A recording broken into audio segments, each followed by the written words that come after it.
আল্লাহ পাক কখন কিভাবে কোন কোন কওমের উপরে কি কি পাপের কারণে শাস্তি দিয়েছেন। এক নম্বরে আসি, আমরা এই অংশটুকুকে শাস্তি বলছি না, আল্লাহ পাকের পরীক্ষাই বলছি। কিরকম? আমরা বিশ্বাস করি যে আল্লাহ রাব্বুল আলামিন কাফের, মুশরিক, মুনাফিকদের উপরে আল্লাহর আযাব পাঠান, ঠিক আছে?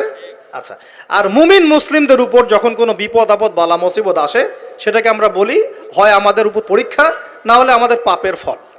এই তো, হয়তো পাপ করেছি কোনো, আল্লাহ পাক শাস্তি দিয়ে মাফ করে দিবেন, দুনিয়াতে শাস্তি দিয়ে পরকালে মাফ করে দিবেন। এরকম হতে পারে মুমিনদের উপরে। অথবা হতে পারে মুমিনরা, মুসলিমরা তাদের দায়িত্ব ভুলে গেছে, আল্লাহ পাক একটু শাস্তি দিয়ে তার পথে আবার ফিরিয়ে নিয়ে আসলেন, তাই না? এমন হতে পারে না? কিন্তু কাফের, মুশরিক, মুনাফিকদের উপরে যখন কোনো শাস্তি আসে, আযাব, গজব, আসমানের বালা, জমিনের বালা, এটাকে আমরা বলি কি?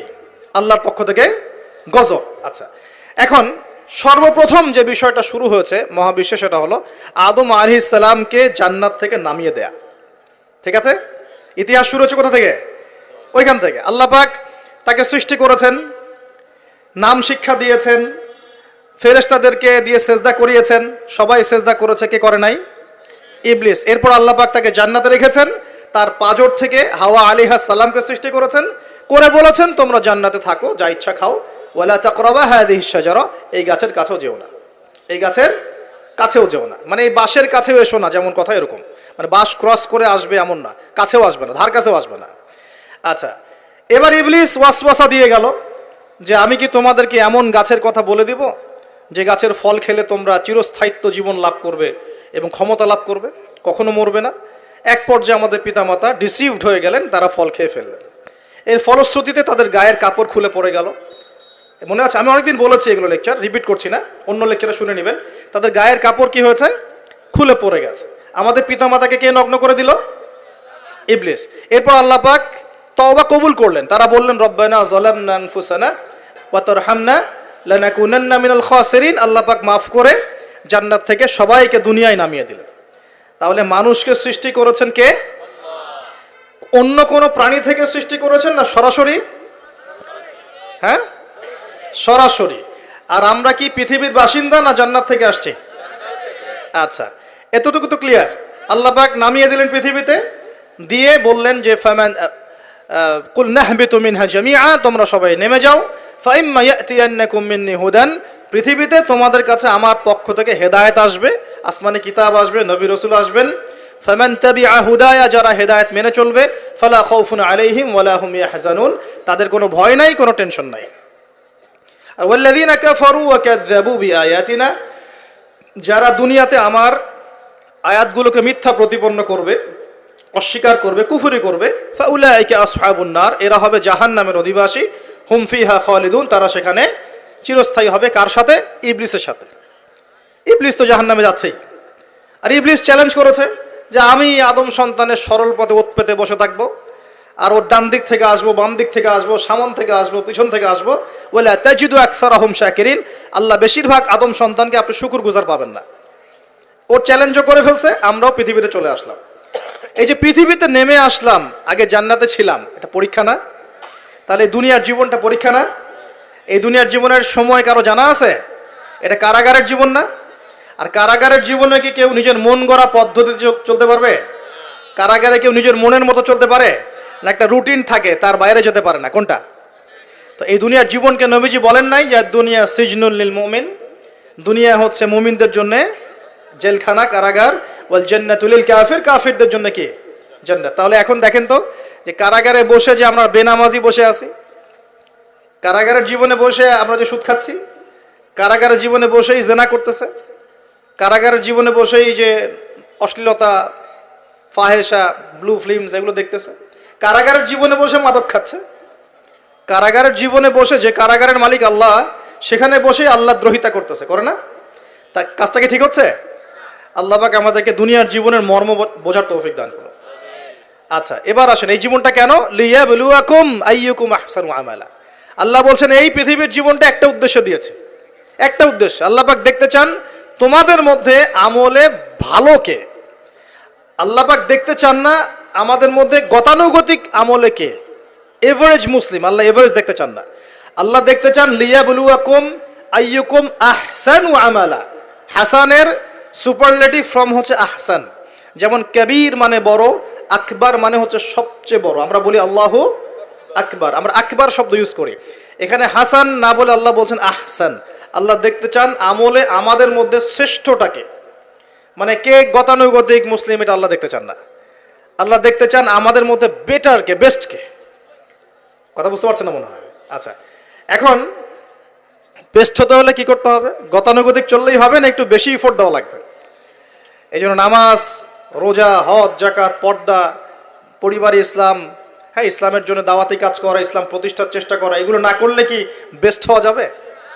বেস্ট হওয়া যাবে? খালি জুমায় নামাজ পড়লে, ঈদে নামাজ পড়লে, তারাবি নামাজ পড়লে হবে? কোরআন তেলাওয়াত না শিখলে হবে? আল্লাহ পাক আমাদের কোরআন বোঝার তৌফিক দান করুন। এই যে পৃথিবীর জীবনে আসলাম, ব্যাস এটা একটা পরীক্ষা। এই প্রথমটাই কি আল্লাহ পাকের একটা নারাজগি না? আল্লাহ পাক কি খুশি হয়েছিলেন গাছের ফল খাওয়ার পরে? আল্লাহ কি বলেছিলেন জানেন? আল্লাহ বলছেন, ইয়া আদম, হে আদম, আলাম আকুল লাকুমা, আমি কি তোমাদের দুজনকে বলি নাই? কোন দুজন? আদম এবং হাওয়া আলাইহিমুস সালাম। আলাম আকুল লাকুমা, আমি কি তোমাদের দুজনকে বলি নাই? ইন্নাশ শাইতানা লাকুমা আদুউম মুবিন। আল্লাহ পাক রাগ হয়েছেন, কিন্তু একটা হাদিসেই আছে আল্লাহ পাকের রহমত তার ক্রোধের উপরে বিজয় লাভ করেছে। আলহামদুলিল্লাহ, আল্লাহ পাকের রহমত কি হয়েছে? আল্লাহর রাগ নারাজগির উপরে বিজয় লাভ করেছে।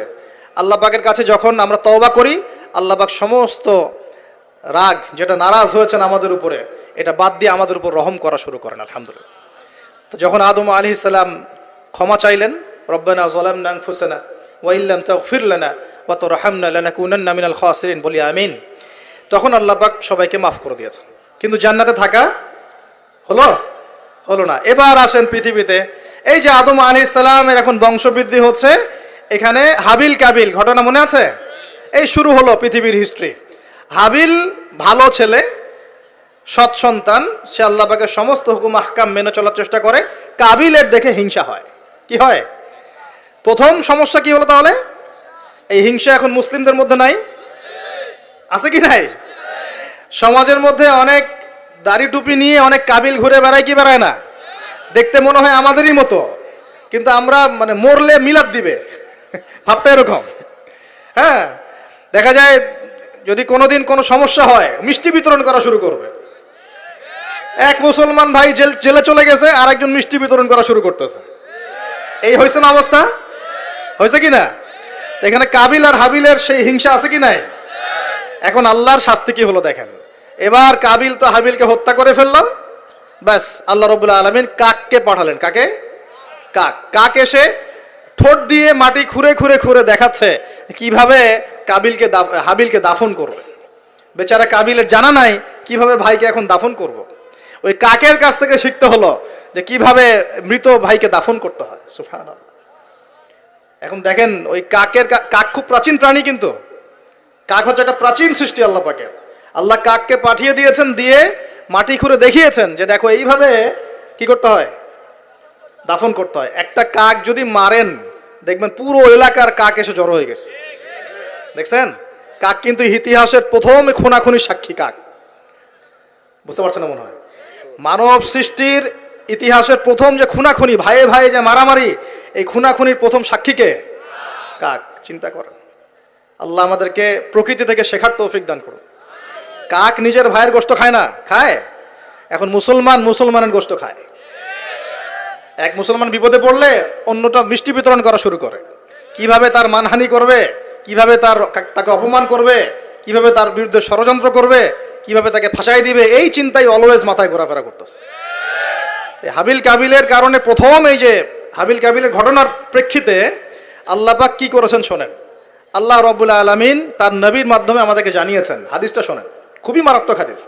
নবীজি বলেছেন, এই পৃথিবীতে প্রথম হত্যাকাণ্ড সংঘটিত করেছে কাবিল। কে? সে একজন নবীর সন্তান না? নবীর ছেলে হয়েও নবীজি বলছেন সাল্লাল্লাহু আলাইহি ওয়াসাল্লাম, এই পৃথিবীতে যত মানুষ খুন হবে, খুন হয় না মানুষ, যত মানুষ খুন হবে, এই সমস্ত খুনের পাপের একটা অংশ কাবিলের আমল নামায় যোগ করা হবে। বলে নাউজুবিল্লাহ। এটাকে বলে গুনাহে জারিয়া। কি বলে? প্রিয় ভাই, আমি তো রিকোয়েস্ট করতেছি আপনাকে, আমি তো আপনাকে শাসন করতে আসি নাই। আমি এসেছি আপনাকে আল্লাহ চেনাতে, আমি এসেছি আপনাকে রাসূল চেনাতে, কোরআন চেনাতে। আপনি মদের দোকান দিয়েছেন, যত মানুষ মদ খাচ্ছে সমস্ত গুণ আপনার আমলনামে যাচ্ছে। একটা হারাম সিনেমা হল করেছেন, যত মানুষ এখানে সিনেমা দেখছে সমস্ত পাপ আপনার হচ্ছে। একটা তামাকের কারখানা দিয়েছেন, সবাই হারাম খাচ্ছে, আপনার গোনা হচ্ছে। সুদ ছড়িয়ে দিয়েছেন, নিজে খাচ্ছেন, এখন সবাইকে খাওয়াচ্ছেন, গোনা হচ্ছে আপনার। সবার গোনা আপনার ঘাড়ে এসে যুক্ত হচ্ছে। ঠিক যেভাবে একটা মাদ্রাসা করেছেন, একটা মসজিদ করেছেন, একটা নলকূপ স্থাপন করেছেন, এই রাষ্ট্রীয় দায়িত্বে আছেন, রাস্তাঘাট করে দিয়েছেন, এর বদৌলতে যে মানুষ উপকৃত হচ্ছে, আপনি কবরে গেলেও নেকি পাবেন ইনশাআল্লাহ। কি পাবেন? নেকি পাবেন। একটা ব্রিজ নির্মাণ করে দিয়েছেন, যত মানুষ এটাতে পারাপার হবে, উপকৃত হবে, আপনি নেকি পাবেন ইনশাআল্লাহ। ঠিক একইভাবে আপনি আমি যদি এরকম গোনাহে জারিয়ার কোনো মাধ্যম চালু করে যাই, কবরে চলে গেলেও ওই গোনা কি হবে? অটোমেটিক আসতে থাকবে। আল্লাহ আমাদেরকে বোঝার তৌফিক দান করুন। তো এবার পৃথিবীর ইতিহাসের প্রথম এই ঘটনা হলো। এরপরে কি হয়েছে? এরপরে যে আল্লাহ পাকের শাস্তিটা নেমে আসলো। কাবিল কিন্তু জাহান্নামে যাচ্ছে। কেন? ভাইকে হত্যা করার কারণে। আল্লাহ পাকের কাছে সবচেয়ে মারাত্মক পাপ হচ্ছে মানুষকে হত্যা করা। শিরকের পর, কুফুরির পর মারাত্মক পাপ হচ্ছে মানুষকে হত্যা করা। আল্লাহ রাব্বুল আলামিন তার নবীর মাধ্যমে জানিয়েছেন, একজন ব্যক্তি যদি লা ইলাহা ইল্লাল্লাহ বলতে পারে, এই একজন মুসলিম যে লা ইলাহা ইল্লাল্লাহ বলে, সে বেঁচে থাকা পর্যন্ত আল্লাহ পাক কিয়ামত দিবে না ইনশাআল্লাহ। একজন মুসলমানের কত দাম চিন্তা করেন, কত দাম! আল্লাহু আকবার। তো এখানে একজন মুসলিমকে হত্যা করলো কে? কাবিলের আমল নামায় সব পাপ যেটা থাকলো, তার মানে আল্লাহর আযাব আসার প্রথম কারণ কি হলো? হিংসা। কি কারণ? অতএব হিংসা করতে থাকলে আল্লাহর শাস্তি কি হবে? আসবে। আরেকটা কারণ ছিল, আগে শয়তানের অনুসরণ করেছিলেন বলে আমাদের পিতাকে নামিয়ে দেওয়া হয়েছে। নামিয়ে দেওয়া হয়নি?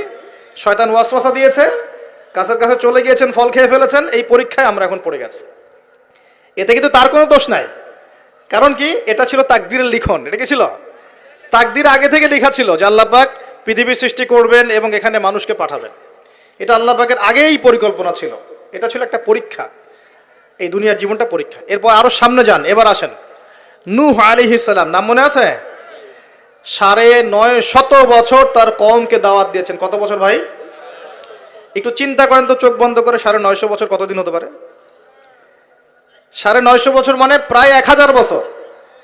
প্রায় 1000 বছর তিনি তার কওমকে দাওয়াত দিয়েছেন। কিভাবে? আমাদের মতো ওয়াজ মাহফিল না, দাওয়াত দিয়েছেন। তিনি বলছেন, ইন্নী দাআউতু কওমি লাইলা ওয়া নাহারা। আল্লাহ, আমি আমার কওমকে দাওয়াত দিয়েছি দিন রাত 24 ঘন্টা। এটা সূরা নূহের মধ্যেই আছে, দেখবেন পড়ে। ওয়ালাম ইয়াজিদহুম দুআই ইল্লা ফিরারা। আমার দাওয়াত শুনে এরা খালি পালিয়ে গেছে, আমার থেকে কাছে আসে নাই, খালি পালিয়ে গেছে। কান বন্ধ করে ফেলতো, কাপড় দিয়ে মাথা ঢেকে ফেলতো, আর আমাকে বলতো পাগল। কি বলতো? পাগল। নূহ আলাইহিস সালামকে আল্লাহ পাক তারপরে বললেন, তুমি একটা কাজ করো, তুমি নৌকা নির্মাণ করো। কি করো? এই যে নৌযান নির্মাণ করা, এই সারা পৃথিবীর বাণিজ্য বন্ধ হয়ে যাবে যদি নৌযান না থাকে। জানেন, এই যে এক্সপোর্ট ইম্পোর্ট শিপিং সব বন্ধ হয়ে যাবে। কিভাবে? যদি নৌযান না থাকে। আর এই নৌযান সর্বপ্রথম কে সৃষ্টি করেছে? আর এখন আমাদেরকে বলে যে ইসলাম হচ্ছে সেকেলে, না? এরা প্রযুক্তি খুব উন্নয়ন। নূহ আলাইহিস সালাম সর্বপ্রথম মানুষ যিনি এই পৃথিবীর মধ্যে নৌযান নির্মাণ করেছেন। বলে সুবহানাল্লাহ। সভ্যতা শুরু হয়েছে নবীদের হাতে। সভ্যতা কি হয়েছে? নবীদের হাতে শুরু হয়েছে, আর শেষও হবে নবীদের হাতে ইনশাআল্লাহ। এখন নূহ আলাইহিস সালাম 950 বছর দাওয়াত দিয়ে কি ফলাফল হলো? 40টা বা 80টা পরিবার ইসলাম কবুল করেছে। কতটা? এখানে তো আপনারা মাশাআল্লাহ হাজার মানুষ বসে আছেন, কথা শুনছেন, সৌভাগ্যের বিষয়। সারা জীবন দাওয়াত দিয়ে 40 বা 80টা ফ্যামিলি। আল্লাহ পাক বললেন, নৌযান নির্মাণ করো, আমার আযাব আসতেছে। কি আসতেছে? আযাব আসতেছে। কেন আযাব? কারণ এই মানুষগুলো, নূহ আলাইহিস সালামের কওমের লোকগুলো একটা মহাপাপ করেছিল। তারা ওয়াদ্দা, ইয়াগুস, ইয়াউক, নাসর এরকম কিছু মূর্তি বানিয়ে নিয়েছিল, এবং এই স্ট্যাচুগুলোর তারা ওয়ার্শিপ করত, উপাসনা করত। এমনি এমনি উপাসনা করতো না। আপনাকে বুঝাচ্ছি। প্রথম যে প্রজন্মটা ছিল ওদের, ওই প্রজন্মকে শয়তান ওয়াসওয়াসা দিয়েছে কি, যে এই ওয়াদ্দা, ইয়াগুস, ইয়াউক, নাসর এই যে নামগুলো সূরা নূহে আছে, এই ব্যক্তিরা ছিল খুব পুণ্যবান সৎ ব্যক্তি, তারা খুব ভালো আল্লাহওয়ালা ছিল, আল্লাহর ওলি ছিল। শয়তান ওয়াসওয়াসা দিয়েছে তোমরা এই তাদের মূর্তি নির্মাণ করে মসজিদের বাইরে রেখে দিবে। মসজিদের কোথায়? বাইরে যাওয়া আসার সময় ওদেরকে দেখবে, দেখলে একটা মানে উৎসাহ আসবে যে আমরাও তাদের মতো হই। শয়তান এইভাবে নেক্সট স্রোতে ধোকা দিয়েছে। ওই জেনারেশন এই কাজটাই করেছে। এরপর আরও 100-200 বছর চলে গেছে, শয়তান এবার পরের জেনারেশনকে ওয়াসওয়াসা দিয়েছে, আরে তারা তো অনেক বড় বড় মানুষ ছিলেন, এখন মসজিদের বাইরে না, ওদেরকে ভিতরে ঢুকাও। এবার তারা ওই মূর্তিগুলো সব ভিতরে ঢুকানো শুরু করেছে। এগুলো হিস্ট্রি পড়ে দেখেন, তাফসির আছে, জালালাইন পড়ে দেখেন, ইবনে কাসির পড়ে দেখেন। তো এবার তারা ঢুকালো ভিতরে, সেজদা করছে না কিন্তু মূর্তিতে, তারা খালি রেখে দিয়েছে ভিতরে, যে তাদেরকে দেখবো, দেখে আমার ইবাদতে মনোযোগ আসবে। উদ্দেশ্য কিন্তু ভালো, উদ্দেশ্য কি ভালো। এবার এই প্রজন্ম যখন চলে গেল, পরের প্রজন্মকে শয়তান বলছে, আরে তারা আল্লাহর ওলি ছিল, তাদের কাছে চাইলেই পাওয়া যাবে। এবার সরাসরি সেজদা শুরু হলো মূর্তিতে।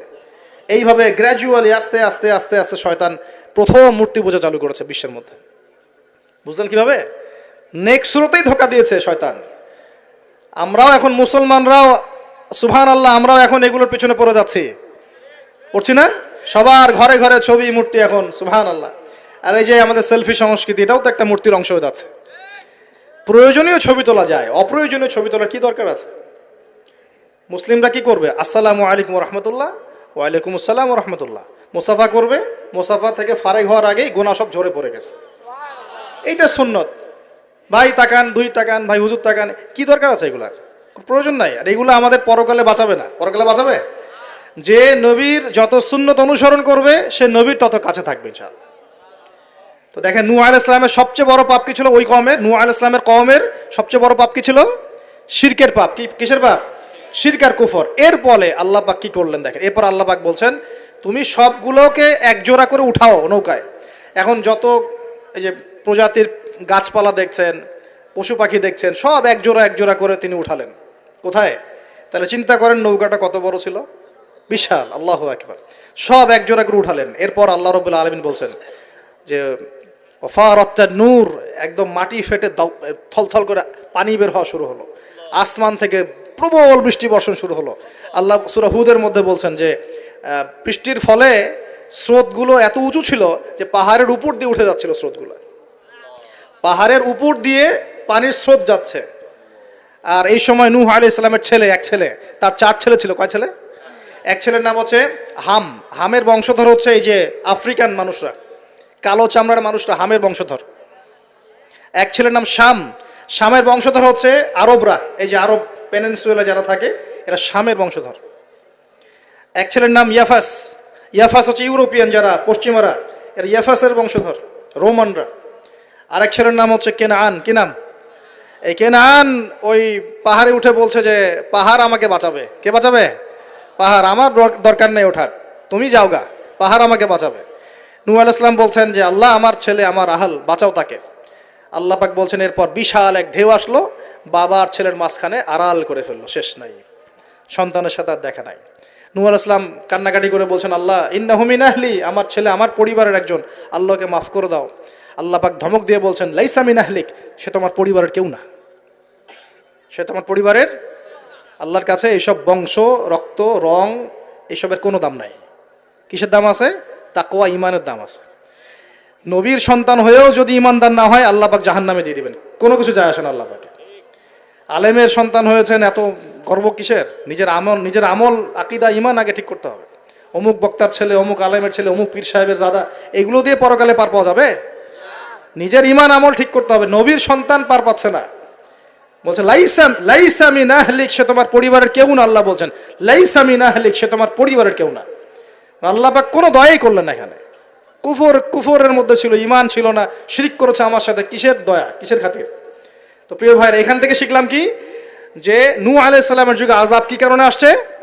শিরকের কারণে। আগে শিখলাম, প্রথম মনে রাখবেন, 1 নম্বর শিখেছি শয়তানের তাবেদারি করার কারণে শাস্তি এসেছে, পরীক্ষা এসেছে, 1।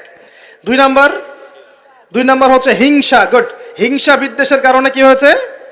আল্লাহ পাকের শাস্তি চলে আসছে। 3 নম্বর, এই যে শিরকের পাপের কারণে কি হয়েছে? আল্লাহর শাস্তি, গজব চলে আসে। আরো সামনে যান, আমি একটু শর্টে শেষ করবো ইনশাআল্লাহ। আরো সামনে যান, এবার আসছে আদ জাতি। কি নাম?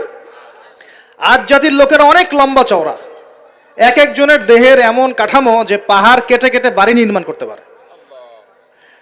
আমরা তো এখন ছোট না সাইজে, এখন এগুলো মানুষের কাছে মনে হয় যে রূপকথা, আসলে রূপকথা না, এগুলা কোরআন বলেছে ওরা এমন শক্তিশালী ছিল, তারা বলতো মান আশাদ্দু মিন্না কুওয়া, কে আছে আমাদের চেয়ে বড় শক্তিশালী। এবার হুদ আলাইহিস সালামকে পাঠানো হলো এদের মধ্যে হেদায়েতের বাণী নিয়ে। তো হুদ আলাইহিস সালাম দাওয়াতি কাজ করলেন, অল্প কিছু মানুষ ইমানদার হলো, বাকিরা কাফের থেকে গেল। আর যারা কাফের থাকলো তারা বলল যে নিয়ে আসো আল্লাহর আযাব দেখি, কত বড় আযাব আনতে পারো আনো দেখি। আল্লাহ রাব্বুল আলামিন তাদের ব্যাপারে বলেছেন যে ওয়াম্মা আদুন, এবং আদ জাতির ক্ষেত্রে ফাহলাকনা বিরিহিন সরসরিন আতিয়া, প্রচণ্ড ঘূর্ণিঝড় বাতাস দিয়ে ওদেরকে আমি উপরে ফেলে দিলাম। সুবহানাল্লাহ। মাত্র 6 দিন 7 রাত বাতাস প্রবাহিত হয়েছে, ঘূর্ণিঝড় বাতাস, এই ঝড় দিয়ে আল্লাহ পাক আদ জাতিকে উপরে ফেলে দিয়েছে। আল্লাহ বলছেন ওরা বাড়ির সামনে এমন করে পড়েছিল যেন মনে হচ্ছে যে ওই যে গাছের ডাল পড়ে থাকলে যেমন হয় না, খেজুর গাছের ডাল, ওই রকম করে পড়েছিল। বিশাল শক্তিধারী। কি অপরাধ ছিল ওদের? মান আশাদ্দু মিন্না কুওয়া, আমাদের চেয়ে শক্তিশালী আর কে আছে। এই যে অহংকার, কেটা এটা কি অহংকার, বিগাইরি হক, অন্যায়ভাবে অহংকার প্রদর্শন করা। আর শিরিক কুফর তো ছিলই, ওটা তো ছিলই, পাশাপাশি এক্সট্রা অপরাধ ছিল অহংকার করা। আরেকটা কাজ করতো ওরা অহেতুক বিভিন্ন কনস্ট্রাকশন নির্মাণ করতো, অহেতুক পাহাড় কেটে ওইটা, এইটা কেটে ওইটা, মানে বিভিন্ন সৌধ ভাস্কর্যরা নির্মাণ করা শুরু করতো, অহেতুক কোনো কাজ না, অপচয়। এই অপচয় ছিল ওদের একটা পাপ। এই পাপের কারণে আল্লাহ পাক আদ জাতিকে একটা সমূলে উৎপাদন করে ফেলেছেন, শেষ। এরপরে আসলো সামুদ জাতি, ওই জাতিকে আল্লাহ পাক পাঠালেন ওখানে সালেহ আলাইহিস সালাম। সালেহ আলাইহিস সালাম সেখানে গিয়ে দাওয়াত দিলেন। আল্লাহ পাক দোয়া কবুল করে একটা উটনি পাঠিয়েছেন। এই উটনিটা তোমাদের জন্য বরকত নয়, ওকে টাচ করবে না, ও থাকলে তোমাদের মধ্যে রিজিক প্রশস্ত হবে, তোমরা ভালো থাকবে। এখন ওখানকার মধ্যে এক নেতা, সে গিয়ে ওই উটনিটাকে জবাই করে খেয়ে ফেলছে। কথা বুঝতে পারছেন? আর এমনি তো অহংকার করতোই, শারীরিক শক্তি বেশি ছিল। তারা বলতো, এরাও বলতো মান আশাদ্দু মিন্না কুওয়া, আমাদের চেয়ে শক্তিশালী আর কে আছে। হ্যাঁ, আরেকটা কাজ তারা করতো, ওয়াইদা বাতাসতুম জাব্বারিন, তারা মানুষকে খুব নির্মমভাবে প্রহার করত। কি করত? ওই যে মারামারি করে না এখন মানুষ, নির্মমভাবে মানুষকে মারে না, হকি স্টিক দিয়ে এইখানে সেইখানে, কোনো কোনো ক্ষেত্রে রিমান্ডে কি মাইটটা মারা হয় না। এই যে মানুষকে মারা আল্লাহ পাক খুব অপছন্দ করেন, বিনা বিচারে মানুষকে মারা আল্লাহ পাক কঠিন অপছন্দ করেন। ওই আদ জাতি আর সামুদ জাতি মানুষকে নির্মমভাবে পিটাইতো। ওয়াইদা বাতাসতুম, আল্লাহ সূরা আপনার শুআরার মধ্যে বলছেন ওয়াইদা বাতাসতুম, তোমরা যখন কাউকে পিটাও, বাতাসতুম জাব্বারিন, কঠিন পিটাও, তোমরা কঠিন মায়ের মারো একদম। আল্লাহ পাক খুব অপছন্দ করেন আদম সন্তানকে হাত তোলা। আর আমরা তো কিছু হলেই গালে থাপ্পড় মারি না, এটা করি না? এই হাদিসটাও মনে রাখবেন, মানুষের গালে মারা নিষেধ আছে, জানতেন? মানুষের চেহারার মধ্যে মারা নিষেধ আছে। এই গালে চর মারা, গালে নাকে ঘুষি মারা, এই জিনিসগুলো নিষেধ আছে। কারণ এই চেহারাটা আল্লাহ রাব্বুল আলামিন, মানে আদম সন্তানের এই স্ট্রাকচারটা আল্লাহ রাব্বুল আলামিন সূরা সদের মধ্যে বলেছেন খলাকতু বিয়াদাই, আমি নিজ হাতে সৃষ্টি করেছি। সুবহানাল্লাহ। আর সেই মানুষকে তোমরা এমন নির্মমভাবে কেন মারবে? সারা বিশ্বের দিকে তাকায় দেখেন, এখন প্রত্যেকটা জায়গায় রক্ত ঝরছে কাদের? মুসলিমদের। কাদের? মুসলিমদের। আল্লাহ পাক আমাদেরকে বোঝার তৌফিক দান করুন। আর আল্লাহ পাক কোরআনে কি বলছেন? যদি কোনো মানুষ একজন মানুষের জীবন বাঁচায়, সে যেন পুরো মানব জাতিকে বাঁচালো। এত পছন্দ আল্লাহর কাছে জীবন বাঁচানো।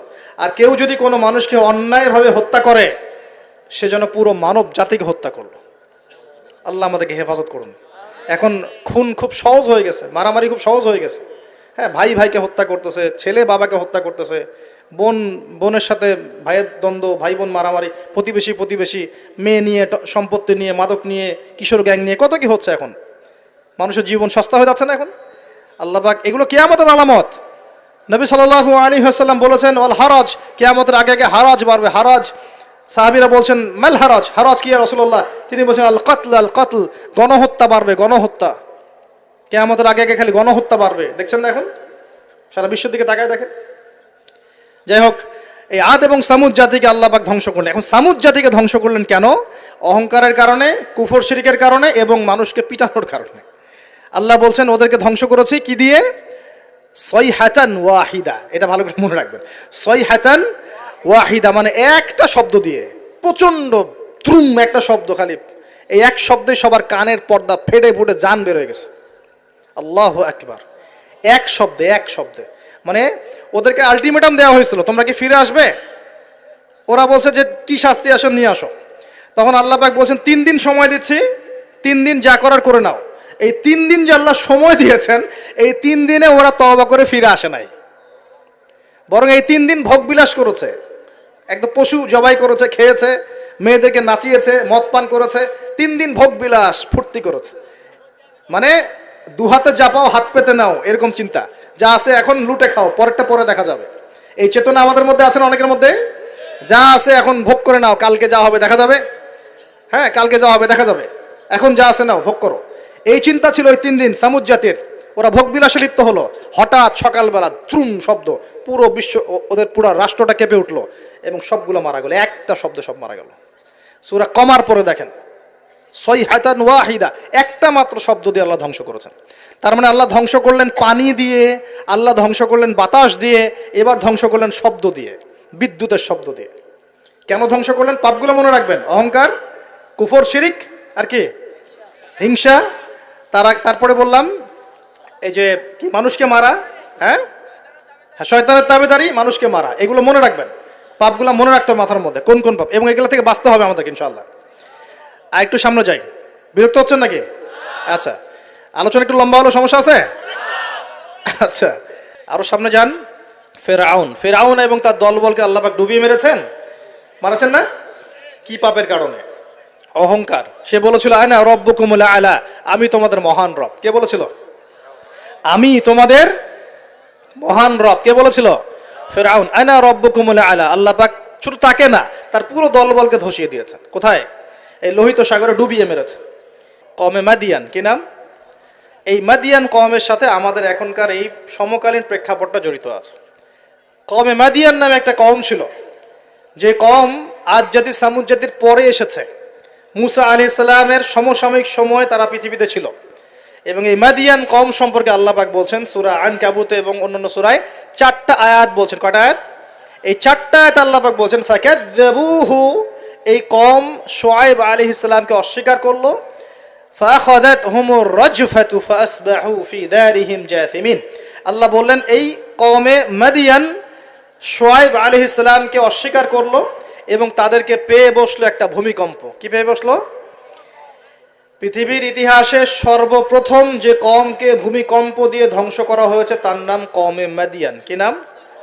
কওমে মাদিয়ান। প্রশ্ন হচ্ছে কেন ভূমিকম্পের শাস্তি আসলো? উত্তর, আল্লাহ পাক ওদের কয়েকটা পাপ বলছেন। এক নাম্বার আল্লাহ ওদেরকে বলছেন ওয়াজিনু বিল কিসতাসিল মুস্তাকিম, তোমরা ওজনে সঠিকভাবে মাপ দিবে। কওমে মাদিয়ান এই মাপে কম দেওয়ার একটা পাপের কারণে ভূমিকম্পের শাস্তি এসেছে। কোরআন কথা বলছে। এই সমস্যা সমাজে আছে কি নাই? আচ্ছা, আরো বলছে ওয়ালা তাবখাসুন নাস আশিয়াহুম, তোমরা মানুষের সম্পদ অন্যায়ভাবে 2 নাম্বারি করে ভোগ করিও না। এই 2 নাম্বারি করে অন্যের সম্পদ ভোগ করার এই পাপটা সমাজে এখন আছে কি নাই? আরেকটা হচ্ছে যে তারা অপচয় করত, মাপে কম দিত, মানুষের সম্পদ অন্যায়ভাবে লুটপাট করে খেত। এই সময় আল্লাহ রাব্বুল আলামিন ওদেরকে সতর্ক করেছেন শুআয়ব আলাইহিস সালামকে দিয়ে, তারা কথা শোনে নাই। আল্লাহ রাব্বুল আলামিন ভূমিকম্প দিয়ে পুরো জাতিকে ধ্বংস করেছে। তাহলে পৃথিবীর ইতিহাসে এই ভূমিকম্প নতুন না আগে হয়েছে? এই ভূমিকম্প এখন আবার নতুন করে বেশি বেশি হচ্ছে কি না? এই ভূমিকম্পের অপরাধ আল্লাহ পাক কি বললেন? মাপে কম দেয়া, অন্যের সম্পদ অন্যায়ভাবে আত্মসাৎ করা এবং কি অপচয় করা। কোন কম করেছে এই কাজগুলা? কওমে মাদিয়ান। এখন আসেন কওমে মাদিয়ান থেকে নবী সাল্লাল্লাহু আলাইহি ওয়াসাল্লাম কি বলছেন। এবার আমাদের নবীজি বলছেন যে শোনো, বাইনা ইয়াদাই সাআহ, একটু মনোযোগ দেন, আমি 3-4টা হাদিস বলে শেষ করছি। বাইনা ইয়াদাই সাআহ, আমাদের নবীজি বলছেন এবার শোনো, হে আমার উম্মত তোমরা সতর্ক হও, শোনো, কিয়ামতের আগে আগে আসবে মুতানুন শাদীদ। মুতান মানে দ্বিবচন, মানে দুটো বড় বড় মহামারী। কয়টা? বড় বড় মহামারী হিসেব করে দেখেন তো যে পৃথিবীতে মহামারীর সূচনা থেকে নিয়ে এই পর্যন্ত কোন মহামারীগুলো সবচেয়ে বড় ছিল। এটার স্টাডি আপনি করবেন, আমি বলে দিব না। এগুলো স্টাডি আপনারা করবেন, আমি বলে দিব না। মুতানুন শাদীদ, বড় বড় দুটো মহামারী আসবে পৃথিবীতে কিয়ামতের আগে আগে। কয়টা আসবে? ওয়া বা'দাহু, এবং এই মহামারীর পরে আসবে। এই মহামারীর পরে আসবে, একটা মহামারী গেছে, আচ্ছা, এই মহামারীর পরে আসবে, নাউজুবিল্লাহ, এই মহামারীর পরে আসবে সানাওয়াতুজ জালাজিল। সানাওয়াতুজ জালাজিল আরবি যারা বোঝেন বুঝবেন। সানা মানে হচ্ছে একটা বছর, সানা মানে কি এক বছর, সানাওয়াত মানে প্লুরাল নাম্বার, অনেকগুলো বছর। জালজালা মানে হচ্ছে আপনার ভূমিকম্প, জালাজিল মানে কি ভূমিকম্প সমূহ, বহু বচন। মানে মহামারীর পরে আসবে সানাওয়াতুজ জালাজিল, ভূমিকম্পের বছরগুলো। মানে বছর ধরে, বছরের পর বছর ধরে পৃথিবীতে বিভিন্ন জায়গায় ভূমিকম্প হতে থাকবে। কে বলেছেন? নবী সাল্লাল্লাহু আলাইহি ওয়াসাল্লামের কথা কি সত্য না মিথ্যা? আস্তাগফিরুল্লাহ, সত্য না মিথ্যা? সত্য। তার মানে একটা হাদিস পেলাম, নবীজি বলেছেন কিয়ামতের আগে আগে কি হবে? ভূমিকম্পের বছরগুলো আসবে। ভূমিকম্প আসবে না, ভূমিকম্পের বছরগুলো আসবে। একটা হাদিস মাথায় নেন। 2 নাম্বার, নবীজি বলছেন কিয়ামতের 10টা আলামত আছে। কয়টা? 10টা। তার মধ্যে 1 নাম্বার আলামত হচ্ছে দাজ্জাল। কি নাম? দাজ্জাল। আচ্ছা, ওইদিকে আলোচনা নিচ্ছি না আজকে। 2 নাম্বার হচ্ছে ইয়াজুজ আর মাজুজ, এটাও অন্য লেকচারে শুনে নিন। 3 নাম্বার ঈসা আলাইহিস সালামের আগমন। 4 নাম্বার দাব্বাতুল আরদ, জমিন থেকে প্রাণী বের হবে। 5 নাম্বার ইয়েমেন থেকে আগুন বের হবে, ইয়েমেন থেকে আগুন বের হবে। 6 নাম্বার দুখান, ধোঁয়া, ধোঁয়া দিয়ে পৃথিবী ছেয়ে যাবে। 7 নাম্বার, 8 নাম্বার, 9 নাম্বার, এগুলো হচ্ছে 3টা বড় বড় ভূমিকম্প, ভূমিধস, যেটা হবে একটা পৃথিবীর পূর্বে, একটা পশ্চিমে, একটা মাঝখানে। পৃথিবীর পূর্বে মানে এই পুরো আমাদের সাবকন্টিনেন্ট সহ পুরো পূর্ব দিক, একদম ইন্দোনেশিয়া, মালয়েশিয়া, সব জায়গা পূর্ব দিক। পশ্চিম মানে পুরো পশ্চিমা সভ্যতা। আর মাঝখান মানে এই জাজিরাতুল আরবিয়া, মাঝখান। এই 3টা ভূমিকম্প হবে পৃথিবীতে, এখনো আসা বাকি আছে, বড় বড়। এগুলোতে ভূমি কাঁপবে না, ভূমি ধসে যাবে।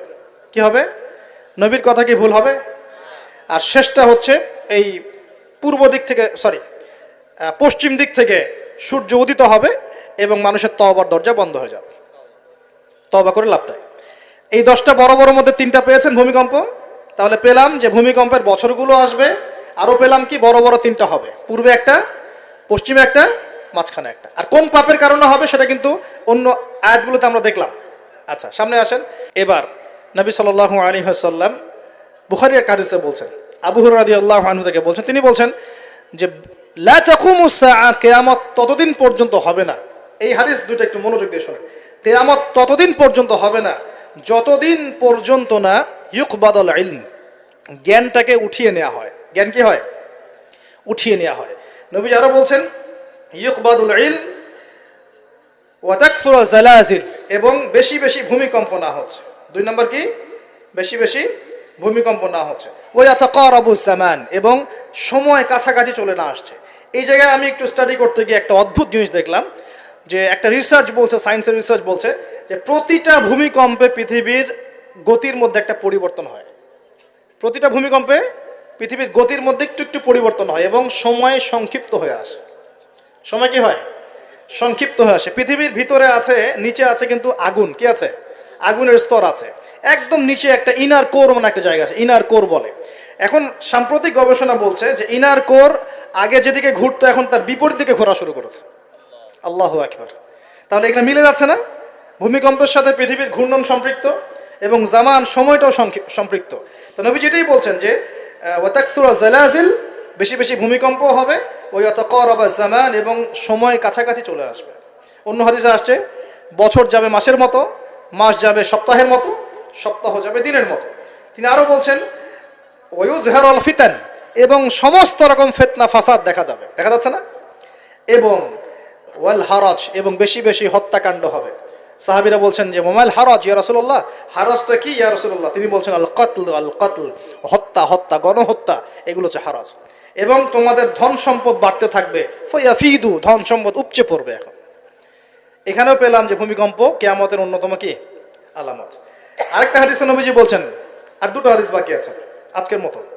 নবীজি বলছেন, এই হাদিসটা আসছে ইবনে মাজাহ, এটার হাদিস নাম্বার 4020 নম্বর হাদিস। নবীজি বলছেন যে লা ইয়াশরাবান্না আন-নাস মিন উম্মতি আল খামর, আমার উম্মতের, ভালো করে শোনেন যুবকরা, ভালো করে শোনো, আমার উম্মতের মানুষ, এক শ্রেণীর মানুষ মাদক দ্রব্য পান করবে। কি পান করবে? নবীজি বলছেন আমার উম্মতের একটা অংশের মানুষ মাদকদ্রব্য পান করবে ওয়ায়ুসাম্মুনাহা বিগাইরি ইসমিহা, কিন্তু মাদকদ্রব্যের নাম পরিবর্তন করে অন্য নাম দেয়া শুরু করবে। বুঝতে পারলাম?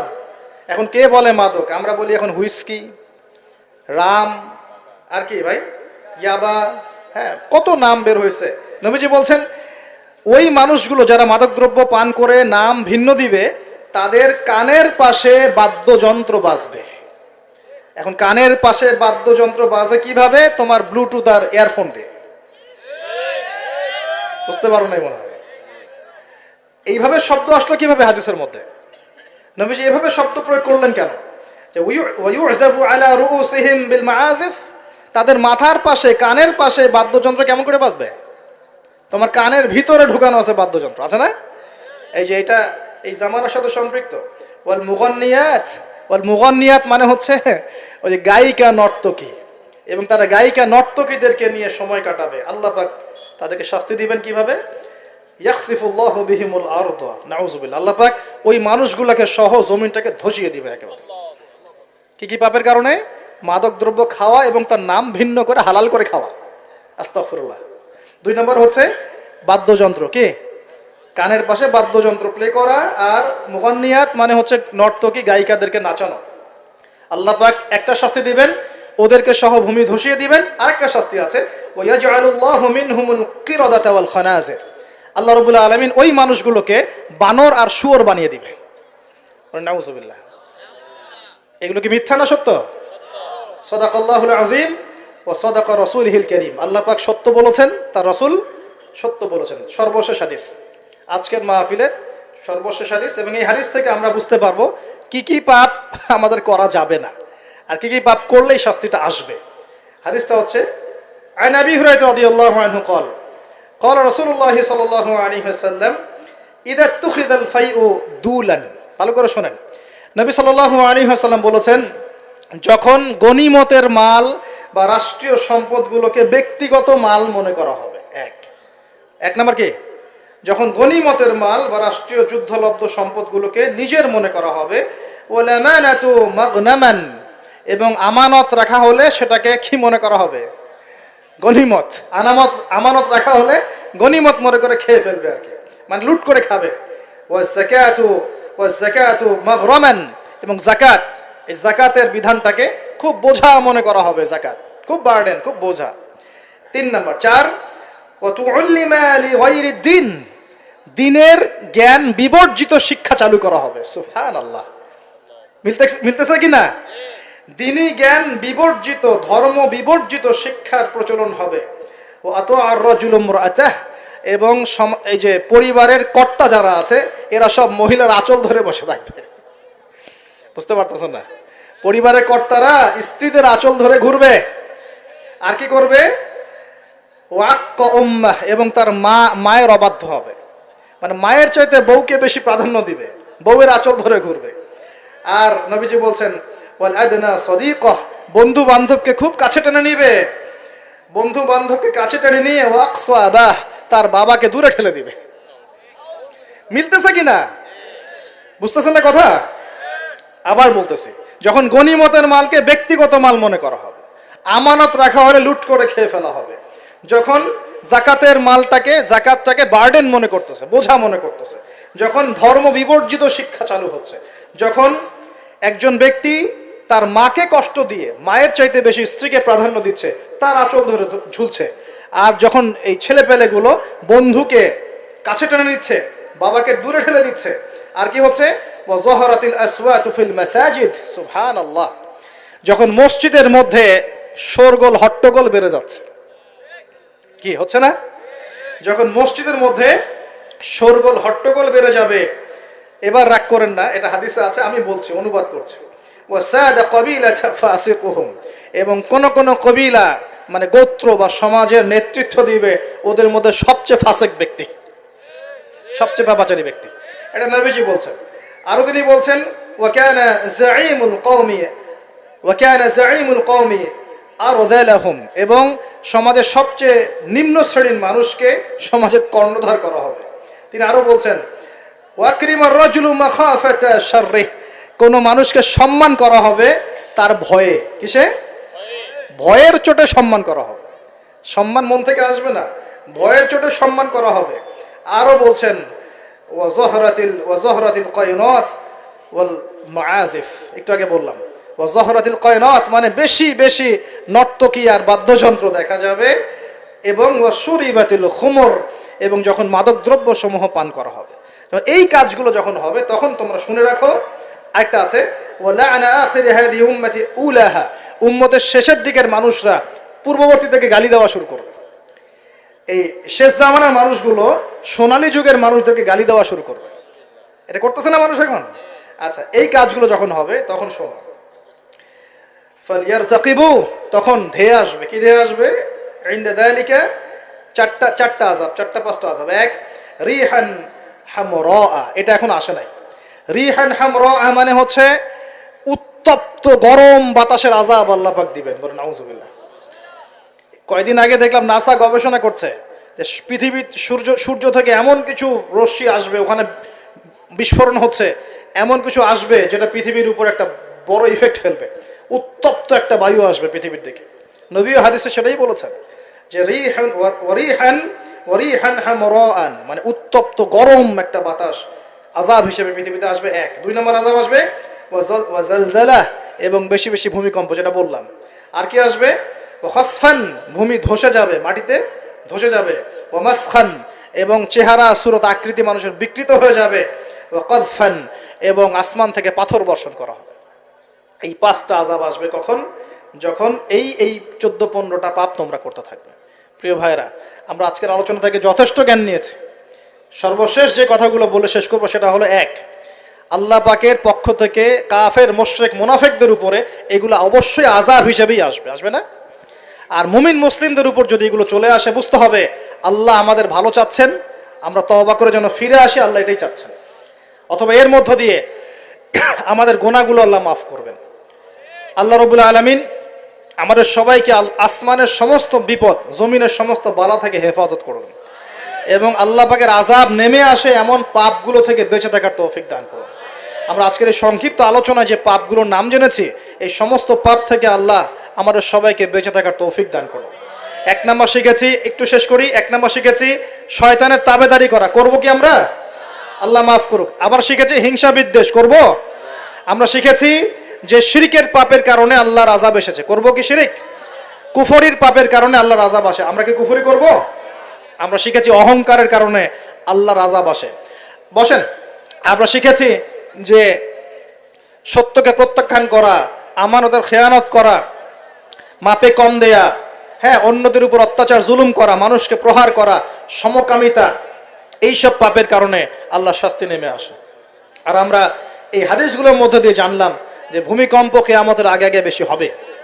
কোন কোন পাপের কারণে হবে আমরা শিখলাম।